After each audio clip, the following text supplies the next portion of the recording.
morning. Make yourself comfortable or stand at attention, whatever works for you.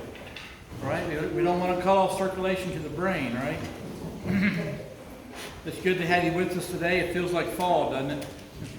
You noticed our furniture got moved around a little bit, so the readers got moved up front and made a little bit more room for the guys back there because we're getting more guys.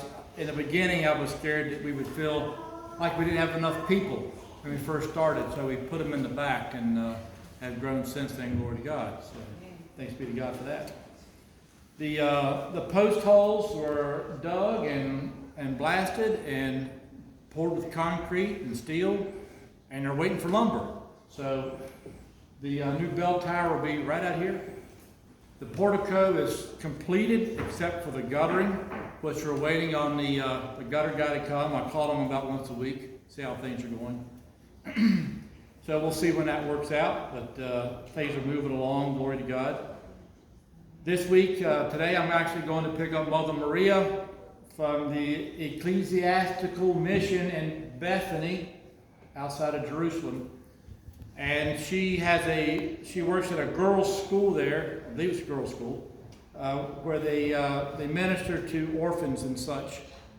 Most of these orphans are Muslims, and they take them into this Christian school. It's in a very hot spot right now, in the middle of everything going on in the Holy Land. So Monday at 6 o'clock, bring a dish. We'll say a Vesper service, and then we'll have a meal, and Mother Maria will tell you all about her work, and she'll be asking for donations for the orphans there and for the school.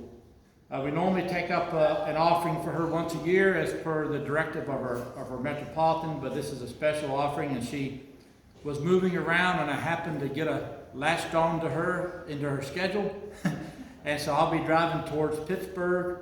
I think we're going to have a rendezvous with the Black Hawk Coffee Shop in Maryland. If anybody knows what that is, I don't know.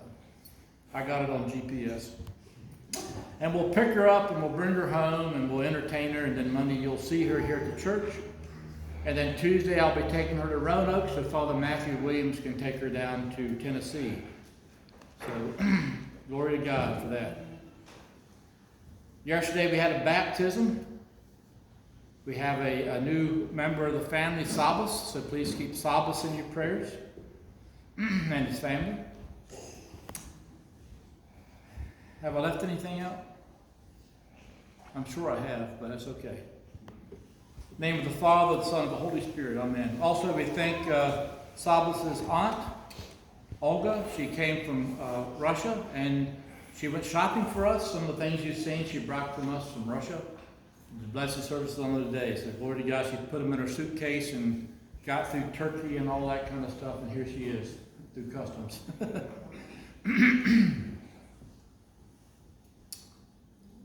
What a beautiful time of year it is. This past week, Matushka and I sat out on the porch sipping sweet tea one evening before dusk. It was so pleasant outside that we left the front door open. When it was time to come in, we closed the door, and I sat down in my chair to catch up on some emails, and then I heard a low-pitched buzzing sound of a huge housefly. It's getting a little late in the year for this guy, and I guess he must have snuck in while the door was open. He vibrated around the house for a bit, making his buzz noise, but I soon went on up to bed and closed the door. Good night. The next morning, as I stood before my candle in my prayer room downstairs, I had just started on the prayers for the living, and what did I hear? Not only did I hear that baritone housefly, he flew up close and personal to me and nudged my right ear as he flew by. This action repeated, and I lost concentration, and I grabbed a pair of clean socks that were laying nearby, and I threw it at the fly, only to miss and increase his persistence with me. This little creation can be so distracting to me. Glory to God. Well, he finally lit somewhere, and I restarted my prayers for the living, and almost halfway through, he made another raid of my personal space. I went to the kitchen and retrieved a fly swatter and returned to my duties. When he saw my determination, the fly granted me a reprieve, and I once again was able to focus on my prayer time. There are plenty of other times I am distracted throughout the week, and especially during my time centering myself on God. I am assaulted with thoughts, memories, and visions. Understanding assaultive thoughts and how to deal with them is a survival tool we must master when we try to walk in the footsteps of Christ. The Greek word logisme are thoughts and thought images that come to us lead us away, distracting us from Christ. They are a result of the fall of mankind and a greatly unwanted thorny weed in our garden. According to St. Silouan, the enemy uses intrusive thoughts to deceive us. The entire Orthodox tradition and spiritual life include spiritual warfare. Are you prepared? This is a primary point that we must fully recognize and accept as we strive to live our lives in Christ. For most believers, this spiritual warfare refers primarily to the intrusion of evil thoughts. For example, St. Philotheus of Mount Sinai teaches, "It is by means of thoughts that the spirits of evil wage a secret war against the soul. For since the soul is invisible, these malicious powers naturally attacked it invisibly."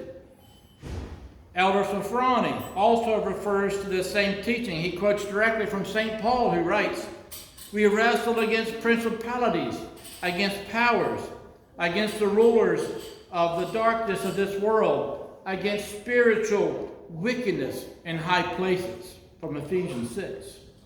Elder Sophrony then continues, "The spirit of wickedness in high places rushes to attack the contrite heart and mind now stayed on God. Brazenly, it invades us,